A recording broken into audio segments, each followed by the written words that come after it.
अब बारात पहुंच गई, निकाह का वक्त आया। पहले लड़के का निकाह नहीं होता है, पहले लड़की का होता है। और लड़की का हकीकत में निकाह नहीं होता है, बल्कि लड़की से इजाज़त ली जाती है। शायद आपके यहाँ मालूम होगा, पीछे ले जाइए पैसा सर, वहाँ गिनिए। हम इनको बंद करा रहे हैं, शोर ना करें, आपकी आवाज़ भी कानों में आ रही है। चंदा इतना हो गया माशाअल्लाह कि 2 दिन तक गिनते रहेंगे। तो सुनिए, लड़की की इजाज़त लेती। आप लोगों में जिसका निकाह हुआ होगा मालूम होगा, एक वकील होता है और 2 गवाह। वकील और गवाह ये दोनों जाते हैं लड़की के पास रजिस्टर लेकर। ये तय हो जाता है उसी वक्त, महर कितना होगा, ये कितना होगा, लड़के का नाम, लड़के के बाप का नाम, लड़के की उम्र, मोहल्ला, गांव सब लिख दिया जाता है। और पूरा महर इतना इतना सब लिख के उसके बाद लड़की के पास जाया जाता है। एक वकील होता है और 2 गवाह। और लड़की के पास जब जाते हैं तो वो उस लड़की को घेरे रहती हैं बहुत सी सहेलियां उसकी और तमाम लड़कियां। वहाँ रजिस्टर रख दिया जाता है और उस वक्त वकील पूछता है। वकील की जिम्मेदारी है कि वो पूछे, सरपरस्त की जिम्मेदारी है कि वो पूछे। जैसे मान लीजिए किसी लड़की का नाम ज़ैनब है या किसी लड़की का नाम अस्मा है, तो अब ऐसे पूछा जाएगा। वो वकील इतना जानने वाला होना चाहिए, हर आदमी को वकील मत बनाइए।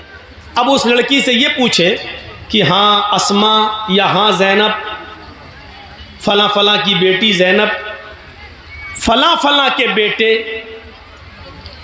इस नाम का, मसलन मोहम्मद असलम किसी का नाम है और उसके बाप का नाम मोहम्मद अकरम है। हाँ मोहम्मद असलम साहब सन ऑफ मोहम्मद अकरम या अकरम साहब के बेटे मोहम्मद असलम के साथ आपका निकाह इतने इतने रुपए महर के एवज, या इतना सोना या इतनी चांदी या इतना कपड़ा महर के एवज आपको उनके निकाह में दिया जा रहा है। क्या आप उस लड़के को निकाह में कबूल करती हैं? क्या वो लड़का आपको कबूल है? वकील जोर से पूछेगा, इतनी जोर से कि उस लड़की के कान में ये आवाज जाए। अब 2 तरीके हैं। एक चीज तो यह है कि लड़की बोल दे हाँ मुझे वो कबूल है, और अगर नहीं बोलती है, खामोश रहती है, तो वो भी काफ़ी है। अल्लाह के नबी ने फरमाया इज़्नुहा सिमातुहा, उस लड़की की खामोशी ही उसकी इजाज़त है। ज़बरदस्ती उससे नहीं कहलवाया जाएगा। कुछ जाहिल लोग पहुंच जाते हैं, कबूल किया, अब खामोश है। बताओ बेटा कबूल किया? बेटा हमने सुना नहीं, बोलो कबूल किया। अब वो शर्म, बेचारी कुंवारी लड़की है, शर्म आ रही है। वो अलग बात है कि आज के माहौल में तो व्हाट्सएप पे खूब बात करती थी, उस दिन शर्मा रही है।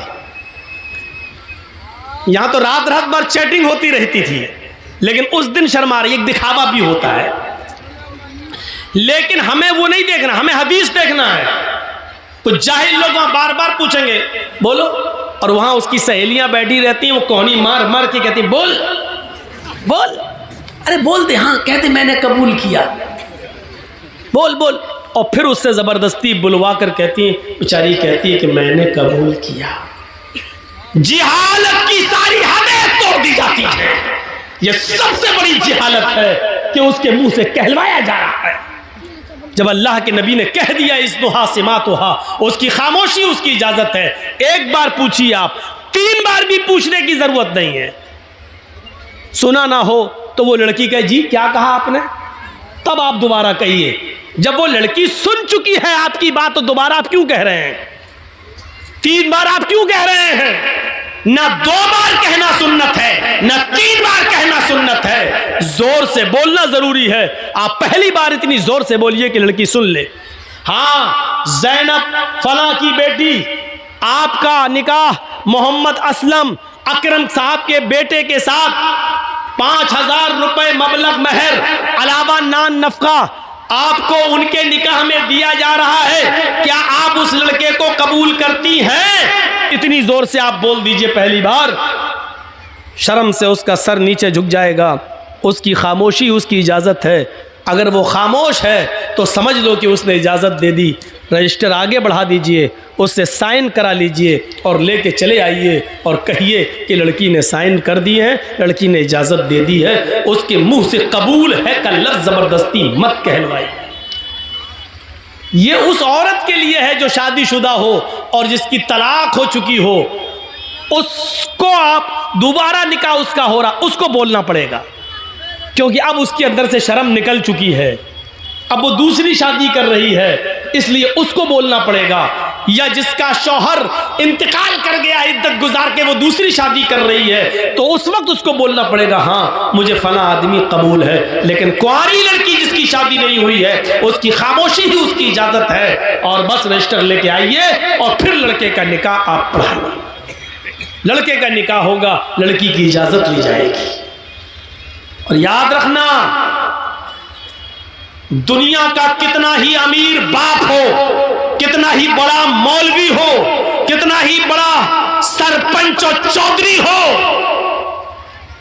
अगर उसने अपनी बेटी की मर्जी के खिलाफ उसकी शादी किसी दूसरी जगह कर दी तो इस शादी का कोई एतबार नहीं है शरीयत के अंदर।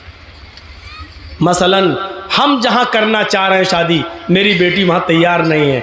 मेरी बेटी जहां शादी करना चाह रही है वहां हम नहीं चाहते कि वो शादी करे। हमने अपनी पसंद का लड़का लाकर उसका निकाह करा दिया और बेटी मजबूर होकर उसके साथ निकाह करती है। लेकिन वो काजी से ये कहती है, काजी साहब निकाह पढ़ाने वाले से कहती है, मौलाना साहब ये निकाह मेरी मर्जी के खिलाफ मेरे बाप ने जो लड़का लाकर रख दिया है, ये दिल से मुझे पसंद नहीं है। काजी साहब निकाह नहीं पढ़ाएंगे और अगर पढ़ा देते हैं तो उसके निकाह की कोई हैसियत नहीं है। एक औरत, एक सहाबिया अल्लाह के नबी के पास आई और कहती, अल्लाह के रसूल मेरे बाप ने मेरा निकाह ऐसी जगह कर दिया है जो लड़का मुझे पसंद नहीं है। अल्लाह के रसूल ने निकाह हो जाने के बाद भी उस लड़की से कहा, अगर वो तुम्हें पसंद नहीं और इसके बावजूद तुम्हारे बाप ने तुम्हारी शादी कर दी है तो तुझे इख्तियार है, तू चाहे तो उस लड़के के साथ रहे या तू चाहे तो मैं निकाह तेरा फिस्क कर देता हूं। लड़के के तलाक देने की जरूरत नहीं है, निकाह फिस्क कर देता हूं। एक इद्दत गुजारेगी हैज की, जिसका निकाह फिस्क होगा उसकी इद्दत 3 महीने नहीं है, सिर्फ एक हैज उसकी, एक पीरियड उसकी इद्दत है। तुम एक पीरियड, एक माहवारी, एक एमसी, बस ये पीरियड गुजारो और जैसे ही तुम्हारा महीना हो, महीना से खत्म होने के बाद ही तुम दूसरी शादी कर सकती हो अपने मनपसंद लड़के के साथ। लेकिन लड़की को शादी के लिए वली की सख्त जरूरत है, अपने बाप की, सरपरस्त की, मालिक की जरूरत है। लड़की, ये सच है कि लड़की की मर्जी के बगैर निकाह नहीं होगा, लेकिन यह भी सच है कि लड़की अपनी मर्जी से अकेले भी निकाह नहीं कर सकती है। उसको निकाह के लिए वली की इजाजत चाहिए और वली उसका बाप है। बाप अगर दिमागी तौर पर कमजोर है तो चचा है, चचा दिमागी तौर पर कमजोर है तो लड़की का भाई है, और लड़की का भाई भी नहीं तो कोई और जो उसका रिश्तेदार करीबी होगा उसकी इजाजत चाहिए। लेकिन जिस लड़की का कोई ना हो तो फिर काजी खुद वली बन सकता है। जैसे मौलाना जर्जीस अगर किसी का निकाह पढ़ा रहे हैं, लड़की का बाप भी नहीं है, लड़की का भाई भी नहीं है, लड़की का चचा भी नहीं है, तो फिर मौलाना जर्जीस खुद काजी, खुद वली बन सकते हैं और उस लड़की का वली बनकर निकाह करा सकते हैं। काजी वली बन सकता है। लेकिन कोई दूसरे गांव की लड़की अपने बाप का घर छोड़कर भागकर आपके गांव में रतनी में आ जाए तो रतनी का रहने वाला कोई बुढ़ा उस लड़की का बाप नहीं बन सकता है। होता है ऐसा, समझ रहे हैं ना। किसी दूसरे गांव की कोई लड़की भाग के रतनी में आ गई, रतनी के लड़के के साथ शादी करना चाहती है। अब उसके बाप ने कह दिया तू भाग के गई है, मेरे घर में अगर कदम रखेगी तो हम टांगे काट देंगे तेरे, मरते दम तक तुझसे रिश्ता खत्म। अब वो लड़की वहां नहीं जाना चाह रही है। यहां एक बुढ़ा उठता है, हाजी है साहब, पान मुंह में खाते हैं, सऊदिया का रुमाल डाले हुए हैं। बेटा कोई बात नहीं, मैं तुम्हारा बाप बन जाता हूं। तेरे बाप बन जाने से रिश्ता जायज नहीं हो जाएगा। वो लड़की भाग कर आई है, न किसी के बाप के बन जाने से न हाजी और नमाजी कोई मौलवी भी उसका बाप नहीं बन सकता है। मुंह बोले बाप की कोई हैसियत नहीं है शरीयत के अंदर। कल ये लड़की अगर हज करने जाती है तो मुंह बोले बाप के साथ नहीं जा सकती है, मुंह बोले भाई के साथ नहीं जा सकती है। शरीयत ने ये इजाजत नहीं दी जो चाहे उसका बाप बन जाए, फिर तो कोर्ट मैरिज भी इस्लाम में जायज हो जाएगी। जबकि हमारा सबका इज्तिमाई फतवा है, देवबंदी, बरेलवी, यहाँ तक के शिया भी, यहाँ तक के अहले हदीस भी, सबका इज्तिमाई फैसला है और इज्तिमाई फतवा है कि कोर्ट मैरिज माँ बाप की इजाजत के बगैर जो लड़के और लड़कियां कोर्ट में कर रहे हैं, इस्लाम के अंदर, शरीयत के अंदर इस कोर्ट मैरिज की कोई हैसियत नहीं है, ये जायज नहीं है। कोर्ट मैरिज के बावजूद लड़का और लड़की जिनाकारी करेंगे, हरामकारी करेंगे, उनसे जितनी औलाद पैदा होगी सब हरामी और नाजायज औलादें मानी जाएंगी। मेरे प्यारे साथियों, शरीयत के अंदर वली चाहिए, वली, लड़की वली।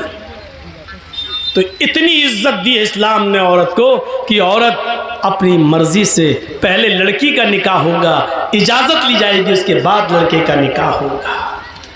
अगर शादी के दिन ही लड़की मना कर दे कि हम नहीं करेंगे, लौटाओ इन चोरों को, भगाओ भगाओ इन डाकुओं को, ये लूटने आए हैं, नहीं करेंगे। मेरे भाइयों, हमें और आपको फैसला करना पड़ेगा। तो इतनी जिहालत थी अरब के अंदर, लेकिन इस्लाम ने इतनी इज्जत बख्शी है औरत, जहां लड़कियों को जिंदा दफन कर दिया जाता था। आप देख रहे हैं हिंदू धर्म के अंदर क्या है। ब्रह्मा जी ने अपने मुंह से ब्राह्मण को पैदा किया, हाथों से छत्री को पैदा किया, रान से वैश्य को पैदा किया और पैरों से शूद्र को पैदा किया। शूद्र हरिजन पैरों से पैदा है ब्रह्मा जी के। आगे लिखा है कि अगर कोई ब्राह्मण किसी शूद्र की लड़की पर गलत नजर डाल दे, अगर किसी ब्राह्मण को किसी शूद्र की लड़की पसंद आ जाए तो शूद्र को चाहिए कि अपनी बेटी उस ब्राह्मण लड़के को दे दे। लेकिन अगर किसी शूद्र को किसी ब्राह्मण की लड़की पसंद आ जाए, अगर किसी शूद्र को किसी ब्राह्मण की बेटी पसंद आ जाए, तो राजा को चाहिए कि उस शूद्र को पकड़कर उसकी दोनों आंखें फोड़ दे। इन जिन आंखों से उसने ब्राह्मण की बेटी को देखा उसकी आंखें फोड़ दे। गौर करें आप, ब्राह्मण को अगर पसंद आ जाए तो शूद्र को अपनी बेटी दे देना चाहिए, लेकिन शूद्र को अगर ब्राह्मण की बेटी पसंद आ जाए तो राजा को चाहिए कि वो शूद्र की दोनों आंखें फोड़ दे। ये इज्जत है औरत की हिंदू धर्म में, देख लीजिए आप। और इस्लाम इसके बरस क्या कहता है कि लड़की की इजाजत के बगैर तुम निकाह तक नहीं कर सकते हो। आपने देखा है कि औरत का मकाम इस्लाम के अंदर क्या है, और मजीद देखना चाहते हो तो आओ मैं तुम्हें दिखाऊं एक औरत को क्या सम्मान दिया है। कभी हज करने गए हो? नहीं। अल्लाह ताला हम सबको तौफीक दे हज करने की। अल्लाह रब्बुल आलमीन उस मुक़द्दस मकाम पर हम सबको पहुंचाए। जब आप जाएंगे या जो लोग गए हैं उनसे पूछिए, आप पहले उम्रा करेंगे, और उम्रा जब आप करेंगे तो जाते ही आप एहराम की हालत में पहले खाने काबा का तवाफ करेंगे, 7 चक्कर लगाएंगे। खाने काबा का तवाफ पूरा करने के बाद आप मकाम इब्राहिम के पास 2 रकात नमाज पढ़ेंगे। अगर वहां जगह न मिल सके भीड़ में तो पूरे खाने काबा में जहां आपको जगह मिले वहां 2 रकात आप नमाज पढ़िए। फिर आपको जो दुआ मांगना है मांगिए। उसके बाद आपको सफा और मरवा की सई करना पड़ेगी, सफा और मरवा का चक्कर लगाना पड़ेगा। आपको पहला चक्कर सफा से शुरू करना है, मरवा तक जाना है, मरवा से फिर लौट के आना है, सफा तक जाना है। आपको आने और जाने को मिलाकर 7 चक्कर लगाना है। जब सफा से मरवा की तरफ आप जाएंगे तो पहले आप नॉर्मल चाल चलेंगे, नॉर्मल, फिर हरी बत्ती लगी हुई है, ग्रीन सिग्नल। जब आप ग्रीन सिग्नल पे पहुंचेंगे तो वहां थोड़ा सा सीना तान कर, थोड़ा सा सीना तान कर, अकड़ कर ऐसे ऐसे आप दौड़ेंगे। बहुत तेज नहीं जैसे रन ले रहे हो क्रिकेट का, ऐसे नहीं, हल्का हल्का दौड़ेंगे और सीना थोड़ा सा ऐसे ऐसे ऐसे करते हुए आप हल्के हल्के दौड़, ऐसा लगे कि हाँ दौड़ रहे हैं, लेकिन स्पीड बहुत तेज नहीं, हल्की हल्की चाल से दौड़ते हुए आप जाएंगे। क्यों? आप फिर दूसरी हरी बत्ती लगी है, वहां आप फिर नॉर्मल चाल से शुरू करेंगे। फिर हरी बत्ती लगी है, फिर वहां आप सीना तानेंगे और अकड़ के चलेंगे। फिर मरवा से आते वक्त भी आप ऐसा ही करेंगे। इन मकामात पर जहां हल्का हल्का सीना तान कर दौड़ा जाता है वहां हजरते हाजरा दौड़ी थी। जब उनके बेटे को पानी नहीं मिल रहा था, जमीन पर एड़ियां रगड़ रहे थे इस्माइल, मुंह में अंगूठा रखे चूस रहे थे, और हाजरा कह रही थी अल्लाह मेरा बेटा प्यासा है, तेरा बंदा इब्राहिम इसको तेरे सुपुर्द करके गया है, मुझे और इस बच्चे को तेरे सुपुर्द करके गया है।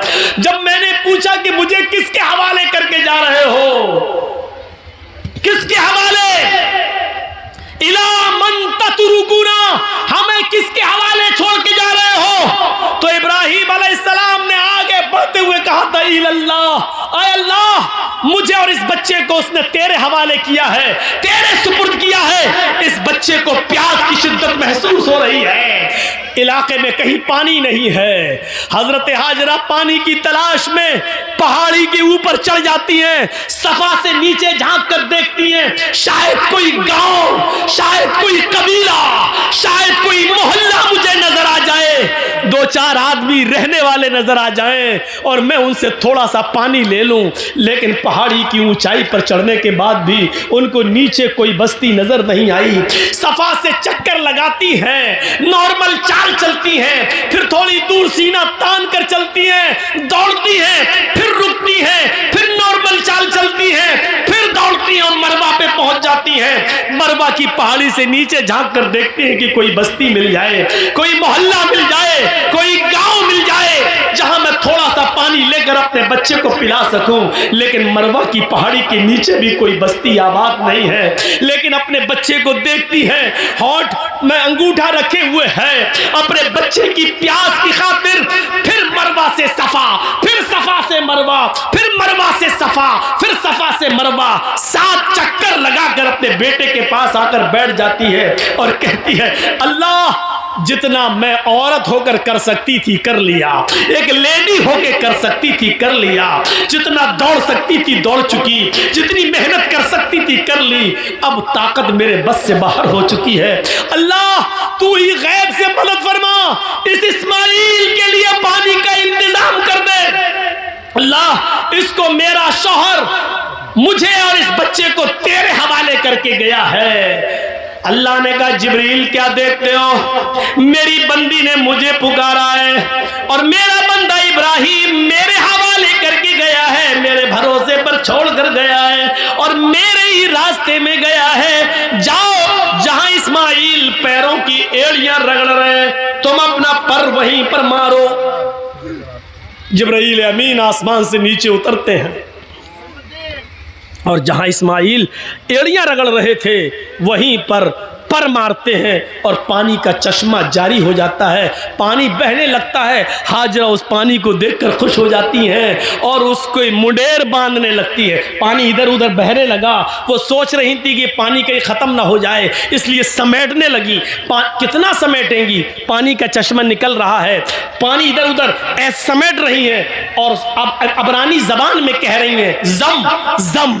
यह अरबी का जुमला नहीं है, जम जम जम जम जम का मतलब होता रुक रुक, ठहर ठहर, कहां जा रहा, रुक, जम जम, बार बार कह रही जम जम यानी रुक रुक, जम जम ठहर ठहर, ये बार बार कह रही हैं। लेकिन पानी कहां ठहरने वाला है, वो समेटती हैं, पानी बह जाता है। हजरत हाजरा मिट्टी से एक मुंडेर बांध देती हैं ताकि पानी इधर उधर न जाए, इसी में जमा हो जाए। मेरे भाइयों, अल्लाह के नबी ने फरमाया अल्लाह हाजरा पर रहम फरमाए। अगर हाजरा ने उस पानी की बाउंडेशन न की होती, हाजरा ने उस पानी की मुंडेर न बांधी होती, हाजरा ने उस पानी को रोका ना होता, तो अल्लाह उस पानी को सारी दुनिया में पहुंचा देता। और जो चीज़ आम हो जाए फिर उसकी कदर नहीं होती। देख रहे हो ना, गंगा का पानी हर जगह बहता फिरता, कोई कदर है? जो चाहता उसमें लेट्रिन कर देता है, जो चाहता पेशाब कर देता है, जो चाहता उसमें पायखाना कर रहा है, जो चाहता उसमें गंदगी फेंक रहा है। बार बार योगी और मोदी सरकारों को लोग ललकार रहे हैं तुम तो कह रहे थे हम गंगा की सफाई करेंगे, आज तक गंगा की सफाई नहीं हुई है। सरकारें कटघरे में खड़ी हैं, गंगा की सफाई नहीं हो पा रही है। अब इस पानी की कोई कदर नहीं, क्योंकि जो चीज आम हो जाती है उसकी कोई कदर नहीं होती है। आज जमजम की कदर इसलिए है क्योंकि वो आम नहीं हुआ है। हजरत हाजरा ने उसकी मुडेर बांधी। अब आपको जो बताना चाहता हूं वो ये, हाजरा सफा से मरवा तक जा रही हैं, कहीं कहीं सीना तान के जा रही हैं और दौड़ती हुई जा रही हैं। हर हाजी को जहां पे हाजरा दौड़ी थी, आज हाजरा की सुन्नत को जिंदा करना पड़ता है। वहाँ हर हाजी को थोड़ा सा या उम्रा करने वाले को सीना तान कर दौड़ना पड़ता है। अल्लाह के रसूल ने औरतों को मना कर दिया है, फरमाया है कि हमारी उम्मत की औरतें सीना तान कर नहीं दौड़ेंगी, वो अपनी नॉर्मल चाल में चलेंगी। लेकिन अल्लाह के रसूल ने हाजियों को, मर्दों को ये हुक्म दिया है कि उनको हाजरा की इस अदा को जिंदा करना होगा। जहां हाजरा नॉर्मल दौड़ी थी तुम्हें नॉर्मल दौड़ना है, और जहां हाजरा तेज दौड़ी थी वहां तुम्हें थोड़ा तेज दौड़ना है। जहां हाजरा ने थोड़ा सीना निकाल कर दौड़ी थी वहां तुम्हें थोड़ा सा सीना निकाल के दौड़ना है। मेरे भाइयों, हाजी और मोतमिर, उम्रा करने वाला हाजरा की इस अदा को जिंदा करता है, और इसको अल्लाह रब्बुल आलमीन ने हज और उम्रा जैसी इबादत का एक हिस्सा बना दिया है। जहां हाजरा के पैर दौड़ रहे हैं वहीं हाजी का पैर, और इसको इबादत।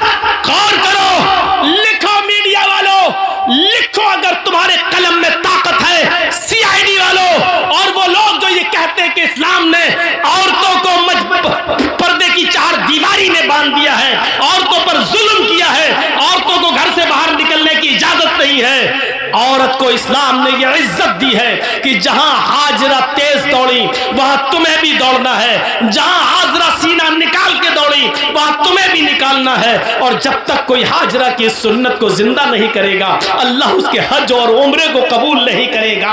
हाजरा के नक्शे पा को, हाजरा के नक्शे कदम को अल्लाह ने अपनी इबादत का एक हिस्सा बना दिया है। एक औरत के नक्शे कदम को अल्लाह ने अपनी इबादत बना दिया हो, इससे बड़ा एक औरत का मकाम क्या हो सकता है? इससे बड़ी एक औरत की इज्जत क्या हो सकती है? इससे बड़ा एक औरत का सम्मान क्या हो सकता है? कोई किसी मजहब ने औरत के पैर, औरत के हाथ, औरत के कदम को अपनी इबादत का हिस्सा नहीं बनाया है। आज भी देख लीजिए, हिंदू धर्म के अंदर बीवी की लंबी उम्र के लिए कोई रोजा और इबादत नहीं है, लेकिन आदमी की लंबी उम्र के लिए औरतों को करवा चौथ का रोजा रखना पड़ता है। यहाँ उल्टी गंगा बहती है।